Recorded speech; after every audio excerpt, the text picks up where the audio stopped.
Hey from Texas, it's Lindy Fulford with special guest. And Scott. And Scott.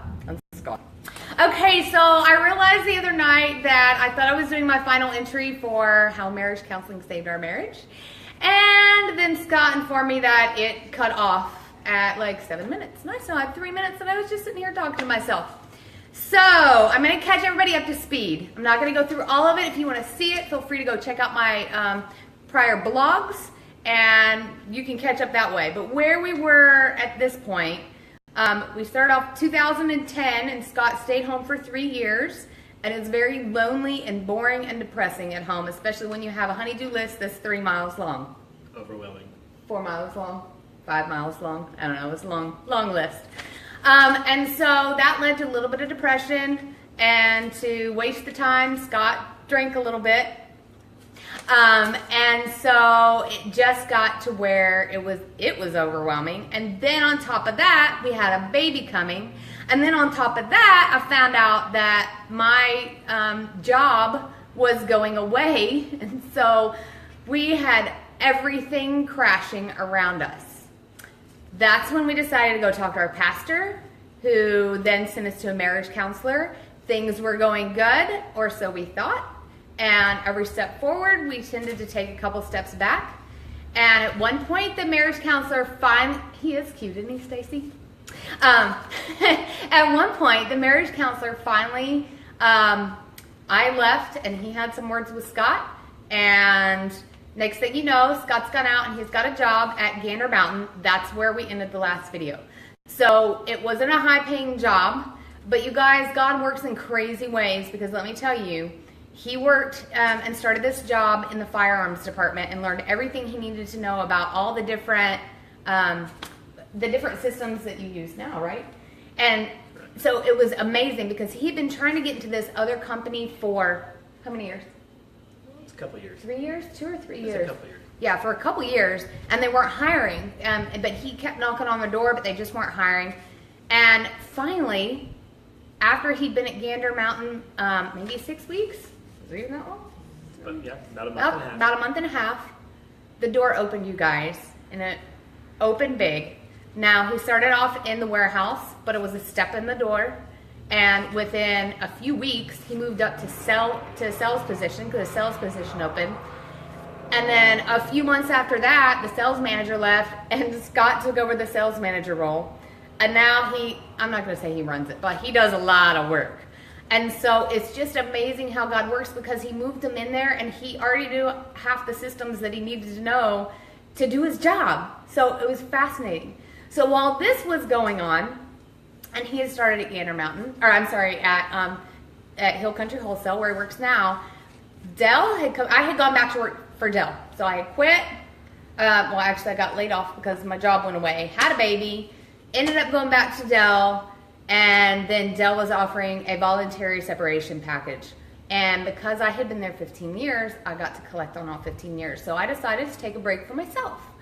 I took a year off, and that was when I realized for the first time how lonely it is being at home all by yourself.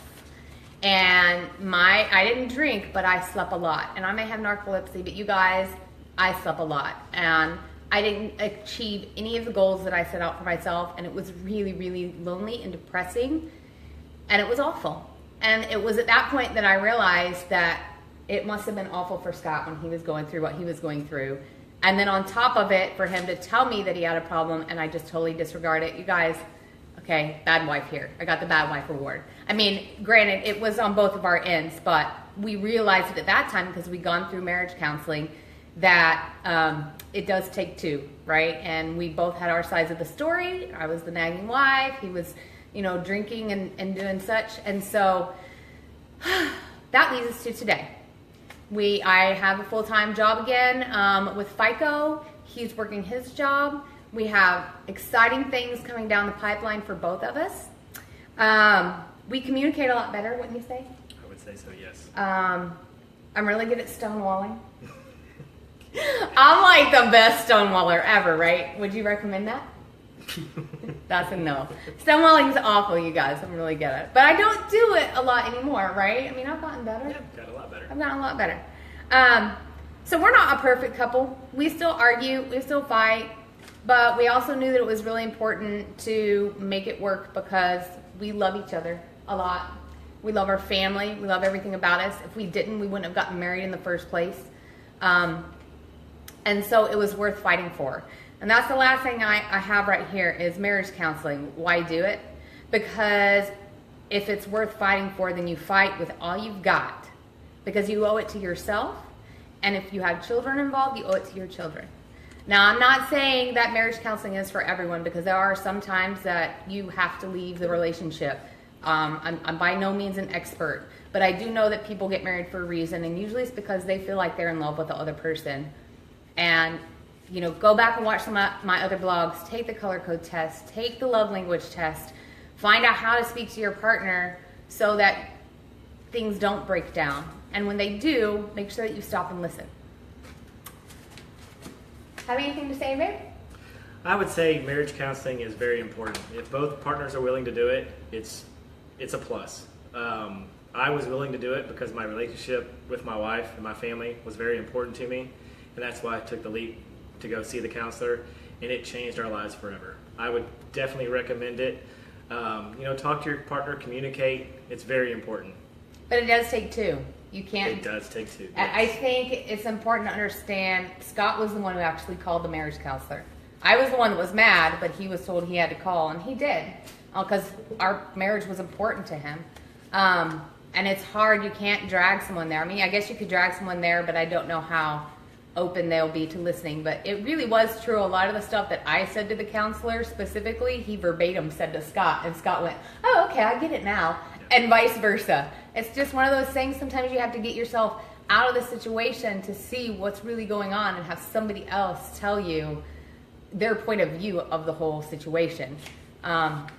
So I am so thankful for y'all that have followed us on our journey. It's really important to us to share this, and it's taken a little bit to get Scott to be able to share, and I'm really glad that he allowed me to share because I think that our story can help other people. So if you have any questions, feel free to ask. Shoot me a message. I'm open. I'm sure that our marriage counselor is probably still in business. So feel free to reach out, ask me questions. Again, I'm by no means an expert, but I'm definitely here to listen if you have any questions. All right? Okay, you guys. Anything else, babe? No, that's it. All right. Love you. See you guys. Appreciate it. Catch you on the other side.